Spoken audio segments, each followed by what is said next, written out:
આ ઉપર આવ્યા હનુમાન બાપાએ ચડાવ્યો ઉપર. આ ઓલું આ ચિત્રકૂટ ગામ એવડું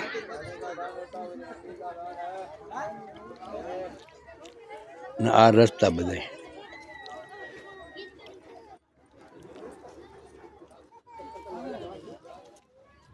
હનુમાન બાપાની મરજી હશે એટલે વળી લીપની સગવડતા હતી એટલે આપણે આવ્યા નથી. જય સીતારામ બાપા. ઓલો દેખાય ને કામતગીરી પર્વત એની પ્રદક્ષિણા કરવાની હોય એ આપણે ભગવાનની દેશથી સાયકલ સાથે કરી લીધી. જય સીતારામ. સાયકલ પવિત્ર થઈ ગઈ ને આપણે પવિત્ર પરિક્રમા કરી સાયકલ એટલે એ પવિત્ર થઈ ગઈ. ચાલો જય હનુમાન ધરા મંદિર. એ આ બધા દો આ લોકો પબ્લિક બધા ઉતરે ને વાંદરે અહીંયા બહુ છે, બહુ ધ્યાન રાખવું પડે. તો આ બધા બેઠા છે વાટ જોઈને. ફોન બોન આસકી જાય તો તકલીફ થઈ જાય એટલે બહુ સંભાળવું પડે. જય વાનર સેના બાપા.